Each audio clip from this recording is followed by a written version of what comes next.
thanks for meeting with me. And on short notice, I know it's probably hard to work me in. But so what I had feared has happened. I've lost my job. Okay. And just kind of nervous, you know. Yeah. I mean, I just kind of nervous about it and tired. Okay. It's like I don't really feel like, normally if something like this happened, although I never have really had to experience if something happened, I would be proactive. I just don't feel like it now. Okay, so Yeah. you've lost your energy. Yeah. Yeah, and I remember before when you were feeling fearful of losing your job that you were sometimes wishing that you weren't going to wake up in the morning or Yeah. thinking like, oh, it'd be easier if I just weren't here. And now that you've actually lost it, I'm feeling a little bit worried that those thoughts might be going somewhere else. Yeah, and I think that's why I'm here. Okay. I think it's become more real of an option because I don't see at my age, and you know, a part of this was not being able to keep up technologically, and you know, it'd be much cheaper to hire somebody younger and I don't see a future. Okay. And so, yeah, I would say it's more than just waking up as I had been of like, I wish I wasn't here or something like that.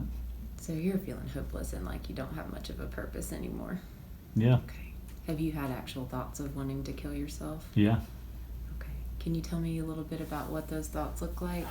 I'm just it would just be better to not be here. I'd be less of a burden on people that know me, and even though a large part of my social network is gone because of work now, but Yeah. And also on society. I mean, you know, just, you know, when I'm gonna have to get free services or what have you, or yeah. So you know, we don't have universal health care, so this is, you know, I have to pay for stuff, and so then it's like, oh well, to take care of myself is actually gonna cost money that I don't have. Right. And you know, so yeah. Okay. You're feeling like there's not many options for you anymore. Not right now. Okay. Well, how often are you having these thoughts of wanting to kill yourself? It's pretty persistent. Okay.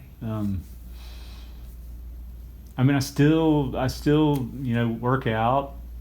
I don't even know why. It's habit. Okay. I think I feel a little better when I do that. Yeah, totally. I still walk my dog. Okay. So.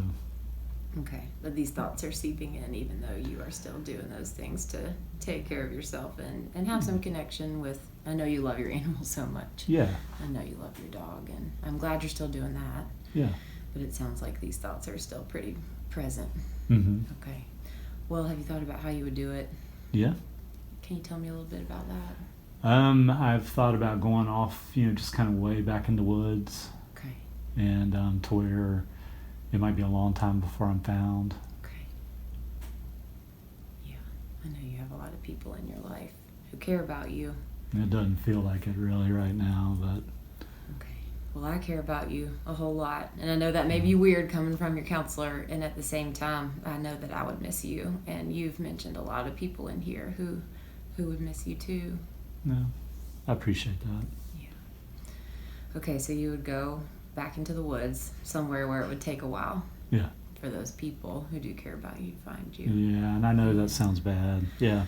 No, it doesn't sound bad. I think that you know, that shows how much you care. And with these thoughts of suicide, that, you know, it's not about those other people. Life is feeling really, really hard right now. Yeah. And so, how would you do it when you got there? I have a gun. Okay. Your gun's at home. Mm-hmm. Is it loaded? Mm-hmm.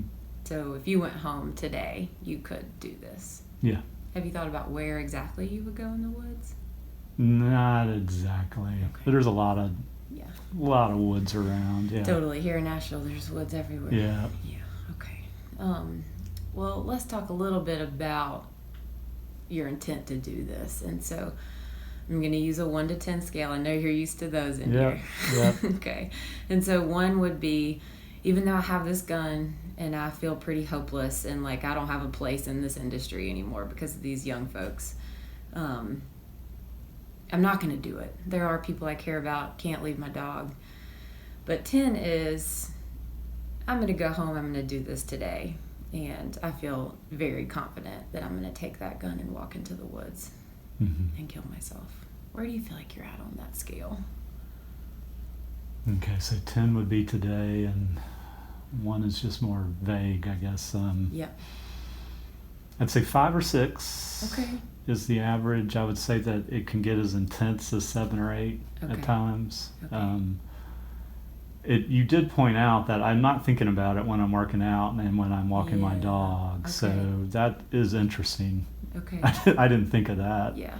But now that work's gone, because typically I'm busy with work, and now that that's gone, it's just a lot more time. But I'd say 5 or 6. Okay. But it can get intense. And when it gets to that intense level, where do you feel like you're at on that scale? I know the scaling questions are hard, but if you can like answer that. 7 or 8. Okay. Yeah. Okay. So sometimes less severe, and there are things that you can do to help yourself.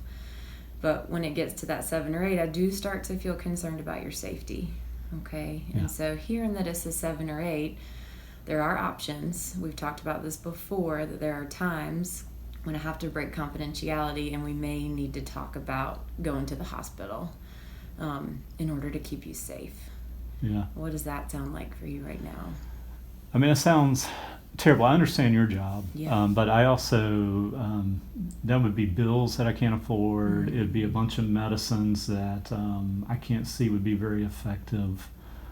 They haven't been in the past. And so, and in this society, the hospitals are pretty nasty, frankly, particularly the psych wards. So, I mean, it doesn't sound very pleasant. Sounds like I probably wouldn't, if it got to that point, I probably wouldn't contact you.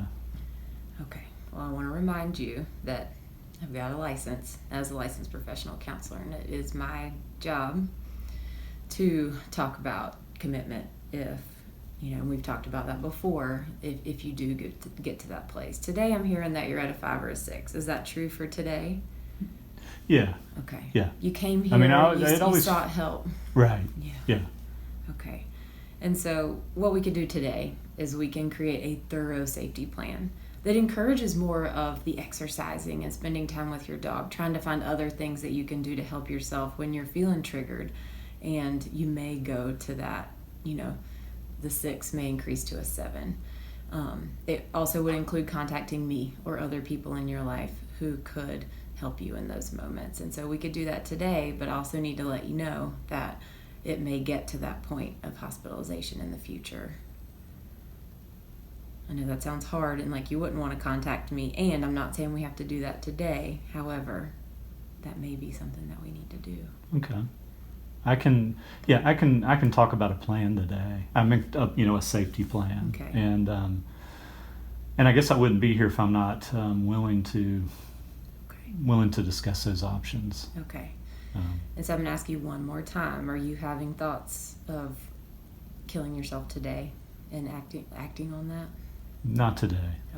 Okay. Well, I feel good today about creating that safety plan, and we'll do that in just a few minutes, and then I'll check back in and make sure that you don't have, the intent or plan to kill yourself today. And then we will set up another appointment for a couple days from now just to check back in, see how that plan is going, and see how you're feeling. Okay.